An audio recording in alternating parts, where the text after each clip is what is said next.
Unaangalia Michael Media.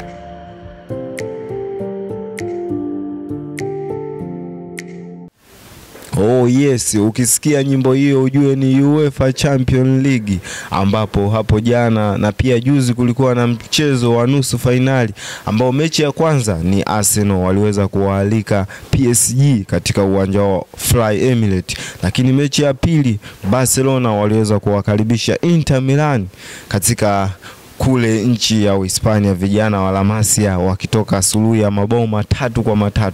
Lakini mechi ya kwanza ilikuwa ni Arsenal dhidi ya PSG. Tuanze katika mchezo huu wa Arsenal dhidi ya PSG ambao ulimalizika kwa PSG kushinda 1-0, bao la mapema kabisa mnamo dakika ya 3 au ya 4 kama sikosei. Ousmane Dembele akiweka bonge la goli, akipewa assist nzuri na kufanya goli hilo kudumu hadi dakika 90. Wewe kwa upande wako unaona zaidi Arsenal au PSG niseme, mwalimu Luis Enrique aliweza kufanikiwa kwa kiasi gani kwa lile bao lake la mapema ambao liliweza kudumu dakika zote 90? Nadhani kwanza mwalimu Luis Enrique alifanya homework yake vizuri. Alijua kuwastadi vizuri Arsenal.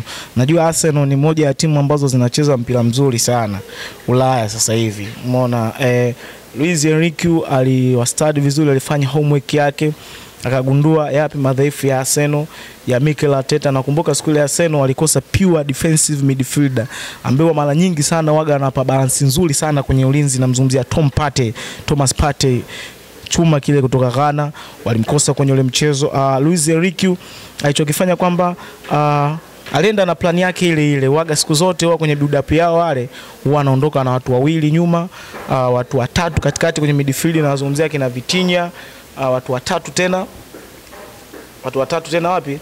Watu watatu tena juu na watu wawili tena mbele. Umeona, na nzuri zaidi mwalimu Luis Enrique, moja vitu ambavyo vinampa jeuri sana ukiachana midfield yake strong, pia ni watu wake ambao wanacheza kwenye mapana uwanja. Namzungumzia Keva Kavashvili pamoja na watu kama kina Ousmane Dembele na yule bwana mdogo Desire Onwe mwenye miaka 19 ambaye anavaa jezi namba 14. Ni moja mtu ambaye alicheza pale kama striker, lakini muda mwingi sana alikuwa anafanya movement zake ndani, na ukimwangalia kijana na skills, technical ability yake iko juu sana.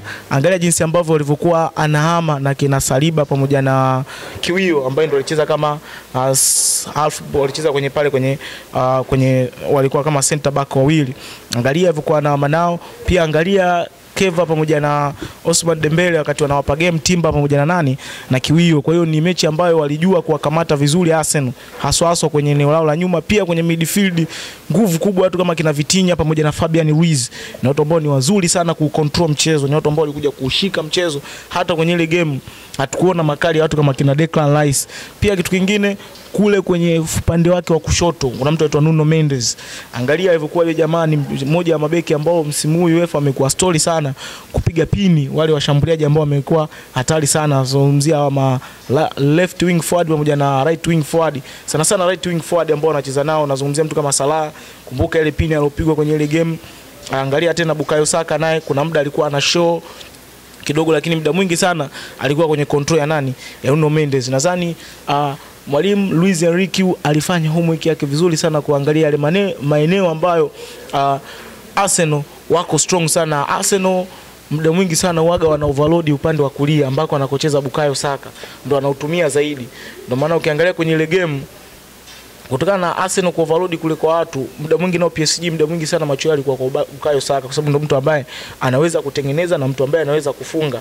Ndio maana muda mwingi walikuwa na overload kule kwa Bukayo, na huku nako kuna muda PSG walikuwa na space kwa Martinelli. Ndio maana ukiangalia kuna nafasi kama 2-3 hivi Martinelli zimemkuta akiwa yuko free, lakini alishindwa kuconvert kutokana na PSG nguvu yao kubwa zaidi kubezi kwenye upande wa Bukayo Saka. Je, kuna story mtaani vijio wanasema hivi Barcelona PSG wale ndo wahuni wa mpira. Wahuni kivipi? Unamuona Barcelona, yani PSG wakiwa wanashambulia wapo kwenye zoni ya mpinzani, obviously Hakimi utamuona kwenye box la mpinzani ambaye ni beki namba 2, pia beki namba 3 Mendes umetoka kumzungumzia anakuwa kwenye box la mpinzani. nini hasa siri ya uhuni huu ambao unafanyika ndani ya mpira? Luis Enrique anafanikiwa vipi?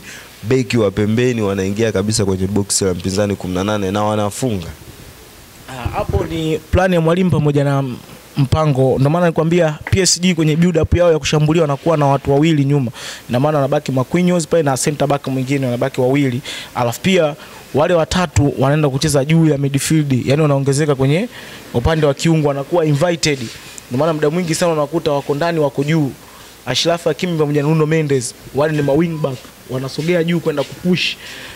Muda huo Fabian Ruiz pamoja na Vitinha wanatengeneza balance nzuri kwenye kiulinzi. Waga kitaalamu tunasema wanatengeneza rest defense, muda ambao wale mafullback wanakuwa wanafanya nini, wanasogea juu. Ndio maana unakuta muda mwingi sana Hakimi pamoja na nani na Nuno Mendes unakuta wako juu, kwa sababu hapa kwenye midfield yao washatengenezwa balance nzuri na watu kama kina Vitinha. Ndio maana unakuta wale muda mwingi wako juu wanafanya nini, wana push. Ndio unakuta wanafunga na unakuta wana assist sana kina Achraf Hakimi. Ndio vitu ambavyo wamefanikiwa. Nadhani ni system ya timu ambayo Luis Enrique ameitengeneza, ndio ambayo inaifanya wale wachezaji wawili mafullback wawili wanaonekana wako bora sana kule eneo la juu. Je, kuna story imezagaa pia mtaani, wanasema hivi Maradona amekufa hajashuhudia, Pele amekufa hajashuhudia Arsenal wakibeba UEFA Champions League.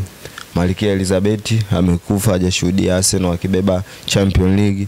Na juzi kati hapa Papa Francis ameweza kufa huku hajashuhudia Arsenal hawajabeba ubingwa. Je, wewe kwa upande wako unaona Arsenal anaweza akana nafasi ya kutoa tajiri la UEFA Champions League? Maana EPL tayari amekwisha kupoteza nguvu na akili zote kwenye UEFA Champions League, aweze kwenda pale Bayern Munich, uwanja wa Munich pale, ili waweze kutoa hicho kikombe cha ligi ya mabingwa barani Ulaya.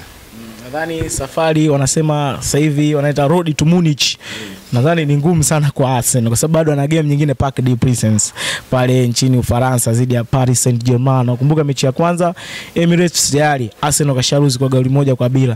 Lakini all in all Ulaya sasa hivi yale masuala ya home and away hayapo kama ilivyo wapi, ilivyo Afrika. Unajua Afrika kidogo kuna home advantage, lakini Ulaya hilo swala halipo. Ukiangalia na hapo bado nafasi ya kubeba kikombe, lakini bado nafasi yao ni ngumu sana. Bado Arsenal na mlima wa kuupanda kwenda kuitafuta finali tu. Kuitafuta finali bado ana mlima. Kwenda kubeba kombe ni swala lingine.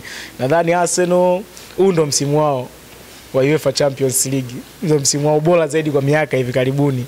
Kwa sababu tangu 2006 wacheze finali wapoteze kwa Barcelona. Nadhani sasa hivi tena wanarudi tena kucheza nusu. Kwa hiyo imepita miaka takriban 18 sijui imepita mpaka Arsenal kufanya nini kuja kucheza hapa. Nadhani na msimu bado nafasi yao ipo, lakini nafasi yao ni ndogo sana kwenda Munich kucheza finali, kwa sababu hiki PSG wenyewe ni kigingi na ni moja ya timu ambazo zinacheza vizuri sana Ulaya sasa hivi ni Paris. Umeona, na bado ndo timu ambayo inapewa nafasi kubwa zaidi ya kufanya nini, ya kutinga hatua finali. Lakini tusubiri maajabu ya mpira, kwa sababu Ulaya waga kuna maajabu yake. Nikikumbuka yale masuala ambayo yalotokea Anfield pale 2019 kati ya Barcelona na Liverpool, huwezi ukaamini. Au yale masuala ya Barcelona na PSG, Barcelona anapigwa goli 4 lakini Barcelona anaenda kupindua meza kibabe kwa ushindi wa goli 6. Ni moja ya vitu ambavyo Ulaya ni kawaida mno.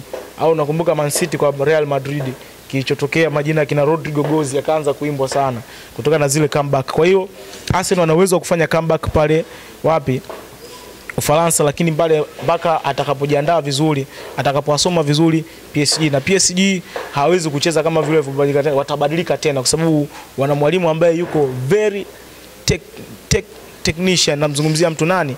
Namzungumzia Luis Enrique. Ni mwalimu ambaye yuko dynamic sana, mwalimu ambaye ana change. Ukitaka kuangalia PSG vizuri msimu huu, kuna muda PSG wana possess, wanasemaga wanacheza possession based football, lakini kuna muda hapo PSG wanapoteza mpira, wanafanya counter pressing, wahakikishe mali inarudi faster kwenye nini, kwenye umiliki wao. Kwa hiyo mimi nadhani Arsenal wana mlima sana bado siwaoni. Hata mimi mwenyewe siwaoni, licha kwamba ni shabiki wa United, lakini Arsenal bado siwaoni kwenye ubingwa wa Champions League msimu huu, kwa sababu naona Barcelona ni moja watu ambao wanacheza vizuri, Inter Milan the same, pia hata PSG wenyewe. Kwa hiyo mimi namuona bado Arsenal na mzigo mkubwa sana, na kitu ambacho ninachosema Arsenal ubebe ubingwa abebi kwa kumtegemea striker Merino bado ni ngumu sana, kwa sababu hawana striker kwanza mwenye meno ambaye anaweza akaamua game, kwa sababu Arsenal mtu ni mmoja tu juu ambaye ndo anamtegemea zaidi, ambaye ni nani? Ni Bukayo. Hata ukimwangalia Martin Odegaard kwenye ile game ilimpumulia, mechi ilikuwa ngumu sana kwake. Kwa hiyo mimi naamini bwana Arsenal bado siwapi nafasi ya kubeba Champions League msimu huu.